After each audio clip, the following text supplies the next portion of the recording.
Hi everyone, this is my first time. Yay! I made it! I made it! I made it! I'm finally on Facebook Live. It's the first time I'm trying it out and just wanted to see how different it is from Periscope because I just did a Periscope just a few minutes ago. So for those of you that don't know me, my name is Bay Yusuf and I'm the founder of the Entrepreneur's Nook, and I help creative entrepreneurs to develop strategies for their business so that they can build a solid foundation in order for them to be profitable. So I was working on a blog post, and also I challenged myself to start to get into live streaming. So I've been doing that for today was day 6 actually. So I had told I'm part of a mastermind group. So I told them that in the first half of 2016 I didn't carry that out. It was one of my goals to getting to live streaming, because live streaming is what is in now. So I didn't really get that done. I didn't get it done in the first half of 2016. So I told them at the last mastermind meeting that, okay, you know what? I'm going to challenge myself. I'm going to get rid of my shyness, and I'm going to do Periscope broadcast for 7 days, and I'm on day 6 out of 7. So that's great.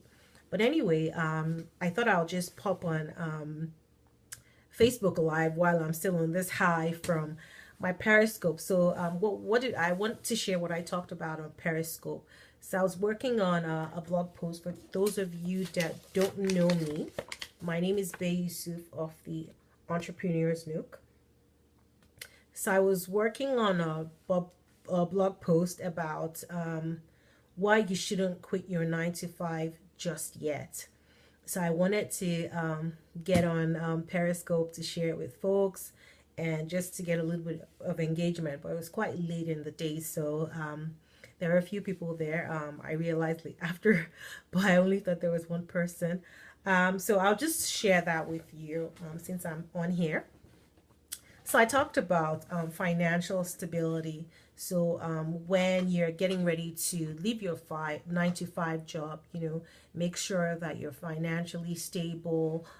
Make sure that the income that you're getting at your 9 to 5 job will be it will be replaced, if not surpassed, because that's our hope, right? That your income will be surpassed. So make sure that you're in a good place financially. I talked about the investment you have to make in your business. So I'm not talking about a whole lot of investment, but in the initial stages, there are things that you have to invest in. Lots of the tools and the apps that are being used to help run businesses a lot smoother require either monthly fees or annual fees. So be ready, be prepared for that. You might also need to invest in some equipment, depending on the type of business that you run. The next point I'm going to make is about learning from the corporate world.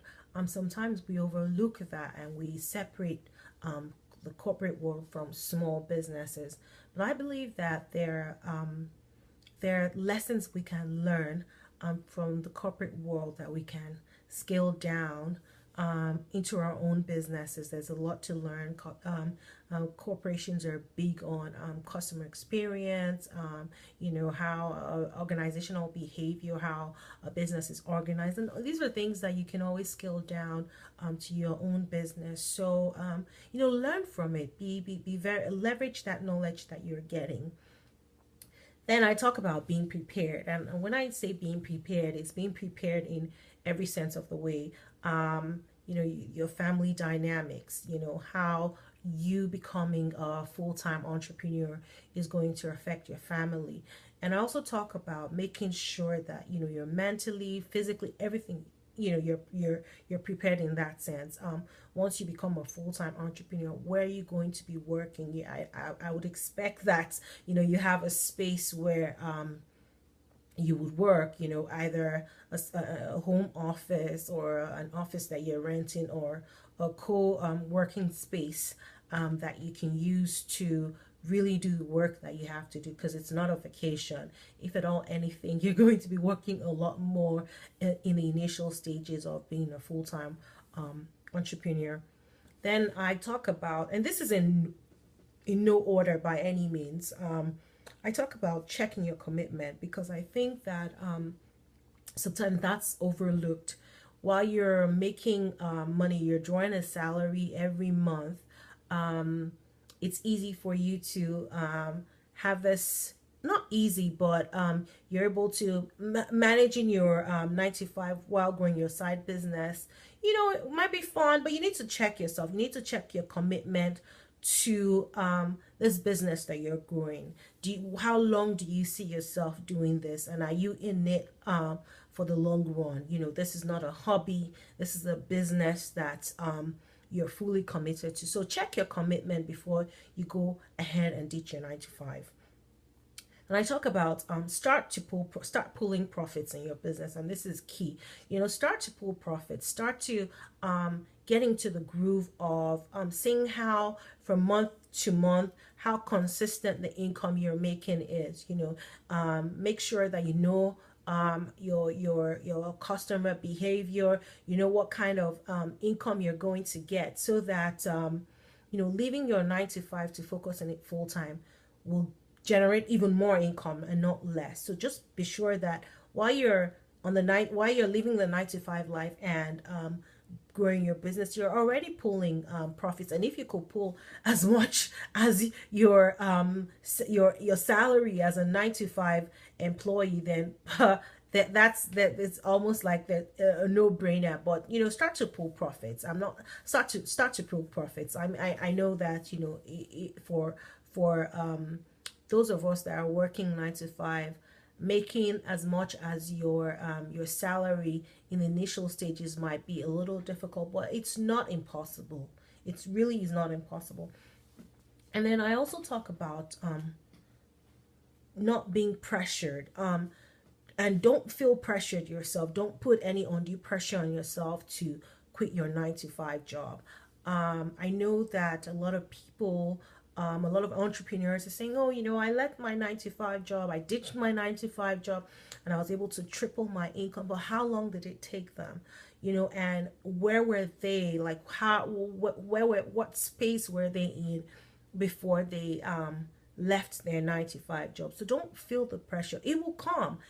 If that's your goal to for some people, that it's an urgent goal. If that's your urgent goal, to be able to leave your 9 to 5 life because you want more flexibility, that if you have more time to invest in your business and things are going to explode, then that's by all means. But don't feel the pressure. Don't put undue pressure on yourself that, oh, okay, this is what I need to do. No, you need to be ready, and don't put pressure on yourself, and don't let anybody put pressure on you. So yeah, so those are the tips that I shared on Periscope, and I'm going to keep working on them because I'm going to publish these on my website, which is entrepreneursnook.com. And just to tell you a little bit about my website, I have a blog section where I also interview. Right now, I have an interview series called The Emerging Entrepreneur, where I interview emerging entrepreneurs who share how they launched their business, their accomplishment, their challenges, mistakes, and they even leave with parting words for any new aspiring entrepreneurs who are still undecided. So that feel free to check it out. Also, I send out a weekly newsletter which I call the Nook Notes. And in the Nook Notes, what I do is that I share my everyday experiences, and I draw a business lesson out of it. So I just share my experiences. You get to know me on a personal level. You can also sign up for my Nook Notes, and you'll get to know a little bit more about me.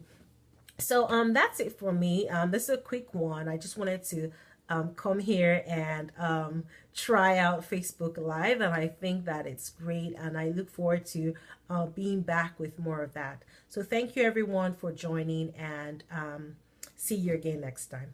Bye.